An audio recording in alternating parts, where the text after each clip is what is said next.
For the past 3 years, I've done a series called 31 Days of Horror, where I challenge myself to watch a horror movie every day of October. And this year, I'm going for round 4. I'll be posting a video every single day reviewing a horror movie I haven't seen before and letting you know what's worth checking out and what's worth skipping. At the end of the challenge last year, I said I would make a recap video of the best and worst of what I watched, and I just never got around to it. So before this October starts, let's take a look at what I loved and didn't love from last October. When I rate these movies, I give them one score for scariness and another for overall enjoyment. And oftentimes a good score in one category doesn't guarantee a good score in the other. I honestly think horror movies work best when they aim to be good movies that are also frightening, rather than solely focusing on having the viewer as freaked out and on edge as possible. I love relating to the fear the characters are feeling, rather than having the characters just be a backdrop to gratuitous violence and jump scares or whatever tactic the filmmakers are using to get your heart rate up. But to be fair, those tactics do work on me, and I typically am more scared by horror that falls into that latter category. So, despite them being good or bad overall, here are the 5 scariest films I watched in 2023. Skinamarink is an indie film released in 2022 about 2 kids who wake up in the middle of the night to find things in their house disappearing. When filmmakers throw jump scares in at random to catch you off guard, it catches me off guard and I'm scared. Imagine that. Is that good filmmaking? No. But is it scary? Yes. But there's more to Skinamarink scares than just that. Any analog or found footage style horror always has a sense of realism to it, and that authenticity makes the scares more intense, more personal, like they could really happen to you. You know that feeling you had as a kid when you were at your friend's house for a sleepover, and you couldn't fall asleep because there was a weird light flashing or some odd noise coming from around the corner? And if you try and get up and use the bathroom, or walk around at all, you'd swear something moved in the corner of your eye. You know this house is safe, your friend survives it every night, but somehow, as you walk through it now, something sinister is lurking. That's the feeling Skinamarink goes for, and it kind of succeeds at it. There's more I'll say on this later in the video, but for now, yeah, sure, it is scary. The Conjuring tells the supposedly true story of paranormal experts Ed and Lorraine Warren investigating the haunted home of the Perron family. It's one of the 2 James Wan movies I watched in 2023, and spoiler alert, the other one is also in the top 5, so I'm gonna hold off on my praise for just a second here. That leaves me with little to say now, but one thing I'll mention is the fact that demon possession movies, no matter how well crafted, don't freak me out as much as others. Personal background plays a big part into what you find scary, and for me, I'm not Catholic or currently religious, so I always find exorcisms kind of goofy. This movie is still plenty scary though, so I'm sure that devoutly religious people think that this is the most terrifying thing ever, but it didn't fully click for me. James Wan's other horror movie did though, so we'll talk more about him soon. Possession is a French film, shot in Germany and spoken in English, that follows a struggling couple looking to divorce and the wife's disturbingly sinister behavior. It gets this high of a scariness ranking because of the grotesque creature design by Carlo Rambaldi. This man not only made the weird tentacle thing in this, but also the alien in Alien, and E.T. in E.T. I love practical effects, and Carlo Rambaldi is such a master at his craft. I would show the creature, but I honestly think it's too bloody and nasty for the YouTube guidelines to handle. Not to mention the other scares come from the wife making steamy hot love to the monster, and later having a weird miscarriage full of goop and pus and blood in a subway station. So if you're curious to see the creature, sorry I can't show it here, but I guess you should go check out Possession. Evil Dead Rise is the new for 2023 installment in the Evil Dead franchise, this time following 2 estranged sisters fighting the Necronomicon-induced flesh-possessing demons that we've come to know oh so well. You know how sometimes someone will get hurt and you'll feel a phantom pain of sympathy for them? Well, then get ready for 1 hour and 36 minutes of that. Well, scratch that. I looked at when the violence really starts in this thing, which it takes a while to do, so it's only about 50 minutes of that feeling, but still 50 minutes of horrifying gore where you can feel the pain. There's a scene with a cheese grater. I don't think I need to say anything else, but you can just imagine how much that would hurt. But to watch it? No, I think I've done a pretty good job blocking a lot of the really rough imagery out of my head, but still, don't go thinking it'll be campy and silly like Army of Darkness. It's not. I promise you it's not. I personally am going to stick with Bruce Campbell, but if you're looking for an actually scary movie, then yeah, this is great. Check out Evil Dead Rise. But as for the absolute scariest thing I watched last year, that would have to be... Remember when I said there would be another James Wan horror movie on this list? Surprise, here it is. Insidious takes us along with the Lambert family, as their son falls into an endless coma-like sleep, and dark spirits invade their home. Insidious and The Conjuring have their fair share of jump scares, which I was saying are usually cheap and stupid, but here they're not. James Wan completely avoids lazy, unearned jump scares, like getting startled by a silly cat, or a random thing that came out of nowhere. The jump scares have very intentional build-up. They feel like an exclamation point to an already tense sentence. Let's take a look at a scene to get a sense of what I mean. Minor spoilers ahead. In this scene, Lorraine is explaining how she's had a nightmare about a demon in her grandchild's bedroom. When we cut to what she dreamt, the demon is kept in the shadows. We just see the rough outline of its eerie figure. This is a great technique that goes all the way back to Jaws, if not earlier. It's the idea of not showing the monster, letting your imagination do the work of what's hiding in the shadows. Because when we do later see what this demon looks like, it's not all that scary, at least not compared to what my imagination was cooking up when we saw Lorraine's dream. In all honesty, the real demon looks like him from the Powerpuff Girls. But here we would have no idea he's a Powerpuff lookalike, so that tension builds, and builds, and builds. She continues to tell the story, but when the tense tale comes to an end, it needs its punctuation. I can still hear that voice.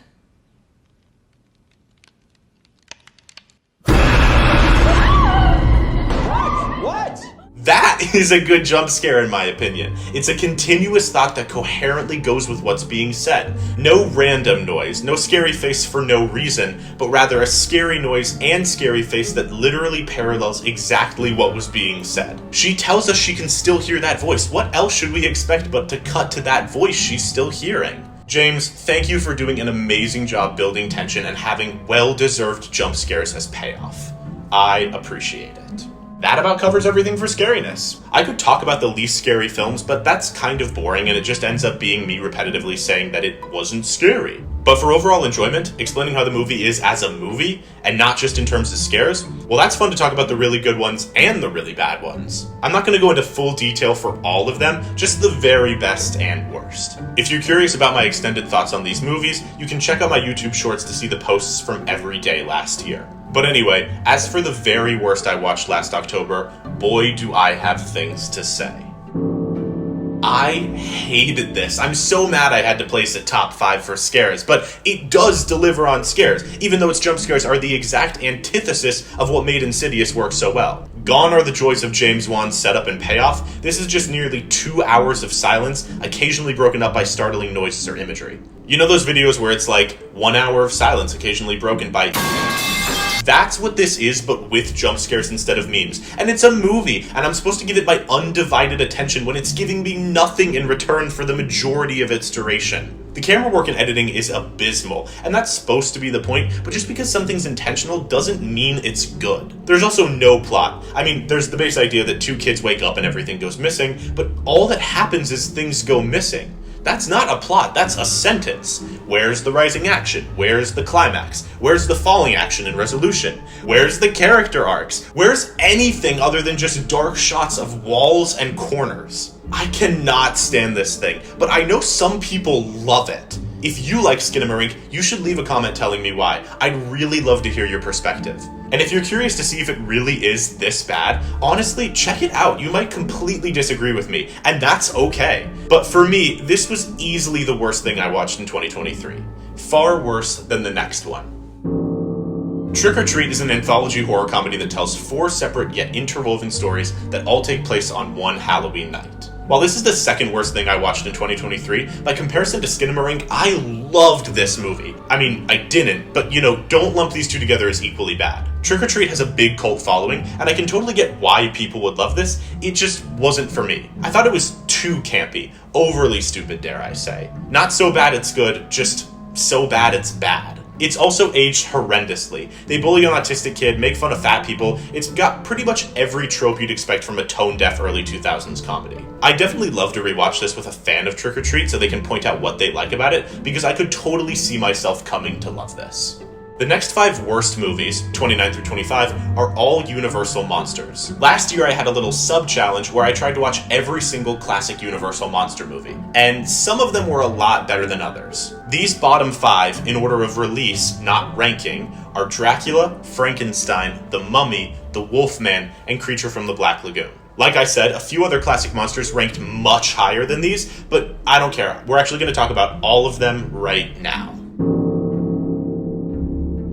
I don't hate black and white movies. I don't hate early cinema. Other movies I watched in 2023 and outside of the challenge prove that sentiment true. But these just aren't good movies, and I want to explain why. When you think of Dracula or Frankenstein or any of these classic monsters, we now think of them in a funny, silly Halloween way. No longer is Dracula menacing, he's just Adam Sandler. These monsters have become so ingrained in pop culture that watching their origin feels so odd. Most of these films have no musical score, just dialogue. There's no violence or big scares, just screams off screen at the very most. And of course, there's no visual effects unless they're done practically. Their runtimes are also only a touch over an hour, so they have to tell a shorter story. But in making the source material shorter, they end up with a story that should only last half an hour, and that now has to be stretched for double the time, creating unnecessary scenes of dialogue that don't service the plot in any significant way. Now, be honest, does that sound like a good movie to you? It's really easy to pin these problems on the fact that it's the 1930s, but I say pin it on Universal. They could have made longer and therefore more accurate adaptations of the source material. After all, we've seen that done with 1939's Gone with the Wind, a near 4-hour-long adaptation of the Margaret Mitchell book. But they didn't do that. They also could have made the monsters scarier. After all, we've seen a way freakier Dracula a whole decade earlier in the form of Nosferatu. But they didn't do that either. Even once we get to the point where we can shoot in color, as seen with Phantom of the Opera, we just later revert to black and white for Creature of the Black Lagoon. It never feels like these movies are taking an innovative step ahead. There's no shocking Dorothy enters Technicolor moment. No jaw-dropping effects that make you wonder, how'd they do that almost a century ago? These movies do the bare minimum, and we've somehow held them up as horror gods. There's only two big exceptions to this, those being The Bride of Frankenstein and The Invisible Man. These really stand out as examples for how great the dialogue and visuals could have been for all of these classics. In The Bride of Frankenstein, there's lots of discussion about God, and how the doctors are acting in his place and creating life. Or are they? Is the monster still a creation of God? We see the monster enter the home of a blind man, after which the man prays for thanks that the Lord has delivered one of his children unto him. Our Father, I thank thee, that in thy great mercy thou hast taken pity on my great loneliness, and now out of the silence of the night hast brought two of thy lonely children together, and sent me a friend to be a light to mine eyes, and a comfort in time of trouble. Amen.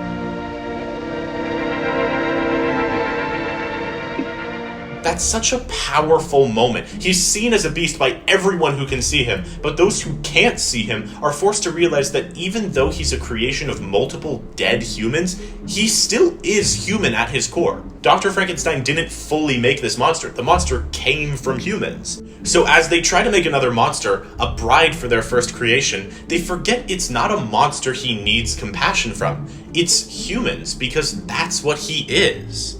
Dude. Whoa, that's deep, especially for a monster movie. But I loved that, and when I see it done here, I want it from the other Universal classics too. But instead, those are padded full of useless dialogue that has no rhyme or reason. As for The Invisible Man, it heavily delivers in the visual effects department, having some of the most jaw-dropping effects, not just for the 30s, but in all of pre-CGI cinema. It's easier to figure out how they did it in some moments more than others, but there were a lot of times where I just sat back and was like, there has to be an Invisible Man here, there's no way they could have done that! I also mentioned how there wasn't much violence in most of these classics, but nah, we see this dude, or I guess we don't see this dude, but a lot of murders happen on screen. There's a car crash, a train crash, a choking, as well as lots of spoken threats of murder. Claude Rains gives such a sassy and insane performance as a truly mad scientist with a lust for blood. By comparison, these other Universal monsters aren't menacing at all. So yeah, The Invisible Man and Bride of Frankenstein are great. You'll see how high they rank overall later. But man, did they make these other Universal monsters look even worse by comparison. We know Universal could have done better. They showed us themselves. And yet they didn't. By 1954's Creature from the Black Lagoon, 23 years after Dracula, they're essentially doing the exact same thing, and that's really disappointing. It's a shame we hold these classics in such high regard when they're just average pieces of cinema, and you don't have to look too hard to figure that out. Okay, that was a lot to talk about the Universal monsters, so we're going to counteract that with a quick speed run through the middle of the list. If you're curious about my extended thoughts on any of these movies, again, you can check out my YouTube shorts and see the post for that movie. Or if you still want to know more, comment your questions and opinions below. I'd love to hear what you think. Yes, it's scary, but it was overacted and had really weird camera work. A lot of people love this, but I think other movies approach the themes of divorce and finding the right romantic partner in a much better way. I really wanted this to be more like the campy original trilogy, but it wasn't. Any of the callbacks just made me sad I wasn't getting Bruce Campbell. There's so many pieces of this that aren't accurate to the game's lore, and it's so toned down from the level of scariness present in the games. But this definitely feels like it was made for the fans, so why did they feel the need to change so much? I actually kind of liked this, but shaky found footage camera work and allusions to 9/11 can only go so far. Yeah, I kind of didn't talk about this in the Universal Monster rant, but it's just fine. Not really a horror at all, but it counts as a Universal Monster movie, so here it is at 20. I absolutely loved Captain Spaulding's scenes, and just didn't really care about anything else. This is Stephen King and David Cronenberg, yet it barely felt like a horror movie. I was told the book is great though, so I'll have to check that out. Like I mentioned earlier, it's got some good scares, but religious exorcism movies aren't really my thing. This is nowhere near as good as the original, but it was still fun, just not as fun. John Carpenter has done way better. It has good setup with mediocre payoff. Speaking of a great setup and bad payoff, man does this thing have an engaging mystery all up until a last-second cliché plot twist that just kind of ruined this for me. This is so campy and fun, and then all of a sudden it wants you to think trans people are scary, and I didn't like that. Or maybe it isn't trying to say that. So for anyone who's seen this, I'd love to hear your opinions on that ending, because it's been a year and I'm still not sure how I feel. I'm so mad at how high this is on the list, but what can I say? I had fun with it. It's so stupid, but in a very smart, intentional, and comedic way. Like I said before, this is one of the few actually good Universal Monster movies. She talks to bugs to solve a murder, and a monkey is a nurse who's out for vengeance. How much more camp could I possibly ask for? After being like, I don't like how this feels lazily ambiguous, but I'll give it an 8 out of 10, and then people told me that it felt lazy to them too, I now feel justified in giving it a 7 out of 10. Because it still was fun, and I loved Rob Pattinson and Willem Dafoe's chemistry, but I'm tired of A24's ambiguous horror endings. Again, this is one of the few actually good Universal Monster movies, and in my opinion, it's the absolute best of the bunch. And with that, I think we've made it to the very best of the month.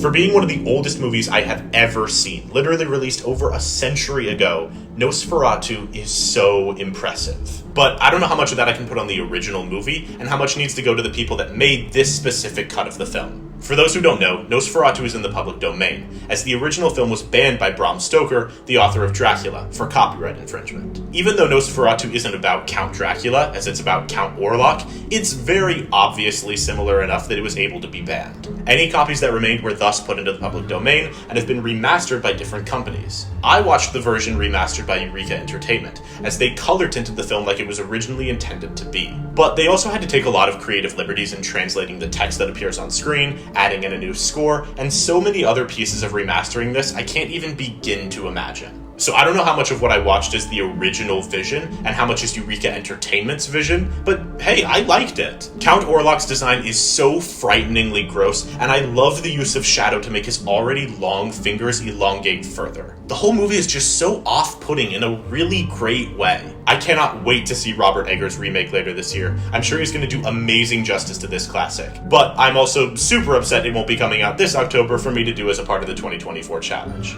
Anyway, moving on to number 6.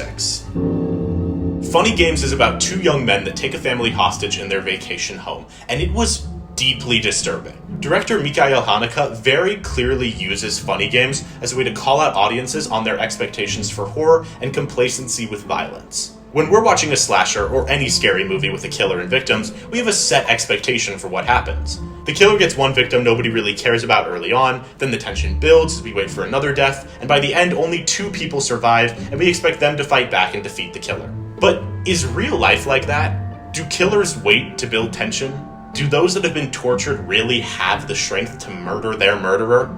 And speaking of those murders, do we expect a straightforward bullet to the head, or some elaborate kill that's cool to look at? What we see in horror movies is a graphic and gory glamorization of homicide, and Mikhail Haneke very blatantly calls out that problem. Funny Games isn't violent. We see very minimal blood or genuine gore. What's scary here are the viscerally real reactions from the stellar cast. We see the psychological pain of an event like this, rather than focusing solely on the literal pain. It's insanely well crafted. I'm happy I ranked it this high, but I don't know if I could ever rewatch this. It's just so brutally heavy. It's not a fun slasher, nobody wins, and that reality is a lot to take in. So Mikhail Haneke got his point across very well. Now I'm a changed man, I don't like violence one bit. But no, I do still like silly, goofy violence, like in my 5th favorite movie of the month, Sleepy Hollow. This tells the tale of Ichabod Crane, an 18th century detective who's sent to the small town of Sleepy Hollow to investigate a series of beheadings that the locals believe have been committed by the vengeful spirit of the Headless Horseman. It's directed by Tim Burton, and very obviously so, as it's dripping with his signature gothic style and exaggerated form of violence. Nobody watches a Tim Burton movie and thinks what they just witnessed is real, and I think that's what Mikhail Haneke fails to understand. Funny Games is a good movie, but it's so hard to watch. Sleepy Hollow is also a good movie, but it's a blast to watch. Not all movies have to be a super fun time, but when a movie is trying to be entertaining, and it also happens to be violent, it's not inherently saying that real violence is a good thing. I would continue explaining this distinction, but I'm unfortunately going to make the most film bro move ever, and let Quentin Tarantino explain this one. Why the need for so much gruesome, graphic violence? Why not let us imagine? Because it's so much fun, Jan. Get Really? it? Oh, really? Okay, I'd like to see you walk down the street and get attacked by some kids who've just seen your But movie. you saw, but see, Jan, you're all messed up Okay. because you're talking about real life. Oh, and I I'm see. talking And kids about at the 12, movies. You got to kids get at it 12. straight. Now, if you want to talk about the movies, we'll talk about the movies. Okay, and If you kids want at to talk 12 about real can life, tell we'll the talk about real life. difference. Kids at 12 can tell the difference. You tell their parents that, Quentin. Hey, It was great to talk I to saw you, movies when I was a kid, all right? I saw all the movies that I'm Yes, basing and my look movies how on wonderful are the you movies I turned saw out. as a kid, and yes, kids go to a movie theater, they can tell the difference. Maybe you couldn't when you were a kid, but I could. So yeah, there's the difference. Thanks, Tarantino. Anyway, Sleepy Hollow. Johnny Depp is so great in this. His weird, awkward mannerisms are on point. I also loved spotting the other actors Burton got in on this. Like, Mr. Dursley and Dumbledore are both here, and that's hilarious to me. I think the mystery is really fun, too. We figure out motives and juicy small-town secrets. We're not just hunting for a Headless Horseman. Nothing here is great enough to make this movie stand out as a top-tier Burton flick, but it's still a good movie. Honestly, so much better than 2024's Beetlejuice, so I'm happy it made the top 5. I honestly don't have much to say about this that I haven't already said in its corresponding YouTube short, and again, I do encourage you to go check those out if you're curious to hear a little bit more about any of these movies. But yeah, this was just a fun time. I prefer this over the first Friday the 13th, and maybe it's just because we actually get Jason Voorhees as the killer, but I think overall it really does surpass the original. It's cool to see horny teenagers get the punishments they deserve, but not cool enough to make it to the top 3. I am so surprised at how much I enjoyed this. The fact that this is in the top 3 for both scariness and overall enjoyment really says something. Like I mentioned earlier for The Conjuring, I don't really connect with stories about demon possession, mainly because they're told from a very religious and Catholic lens, but this has more of a science fiction point of view, and I loved that. Plus, the kid isn't really getting possessed. Little man just got separated from his body, and now spirits are attempting to take advantage of that vacancy. I don't want to say much else, not only because I've already rambled on about how good the scares are, but also because I would hate to spoil this for you if you haven't seen it, and I've kind of already spoiled enough. But for the people who have seen this, got a question. Are the sequels worth my time, and should they be a part of my 2024 lineup? Let me know in the comments. Anyway, on to number 2. Directed by David Cronenberg, The Brood follows Frank Carveth as he tries to uncover an unconventional psychologist's therapy methods on his institutionalized ex-wife. This has all the best parts of 70s horror, with fabulous set design, costumes, hairdos. It's all so of the era. There were moments where I definitely should have been focusing more on the story, but got distracted by the vintage PSA posters and old logos on snack foods. What can I say? I like the 70s aesthetic, sue me. You want to know what else I like? Essentially everything else this movie has to offer. This has such an engaging mystery, and even though I was pretty sure I knew where this was going before it was revealed, I was still thoroughly involved with it. The acting performances are phenomenal. They're creepy when they need to be, but never over the top. Plus, the themes at play here are really compelling. Like, what if our subconscious gets the best of us? Also, being a parent is scary, getting divorced is scary, even going to therapy can be scary. And it seems like a therapy session wouldn't make for a good horror movie, but it really does. The ending is also full of such perfectly gross body horror, but that's pretty normal for David Cronenberg. Actually, speaking of Cronenberg, this may be my favorite of his. The Fly is a close second, maybe it's actually better, but it's been a while since I've seen The Fly, so it's hard to say. Regardless of which Cronenberg movie is better, I would highly recommend this, as this is one of the best things I watched last year. But not the very best, as that goes to Candyman. Candyman follows skeptical graduate student Helen Lyle as she researches superstitions and urban legends in Chicago. One of those myths is of the Candyman, a hook-handed vengeful spirit who will appear if you say his name in the mirror 5 times. Helen is of the belief that the Chicago housing project of Cabrini Green is attributing the horrors of their daily lives to this mythical figure, or essentially using the Candyman as a scapegoat for the rampant crime in the area. And yet, she decides she wants to disprove the existence of the legend. She's far more focused on the fact that this will make a great thesis than what the repercussions are of interfering with the community. She's so in her own privileged world and unaware of how dangerous what she's doing is. People try to warn her, but she's just like, a hater's gonna hate, but I'm gonna write a great thesis. And then guess what? The Candyman is real, and all the forewarned violence and repercussions happen. I won't spoil much more of the plot, because you should definitely give this a watch, but man do I love the social commentary this has to offer. I also love the great performances in this, as well as the eerie score, not to mention some practical visuals that I genuinely do not know how they accomplished. There are lots of moments with bees, and they look real. I think they're real bees, but how they got real bees to do the things they're doing is completely beyond me. This also falls into the niche subgenre of horror I love most,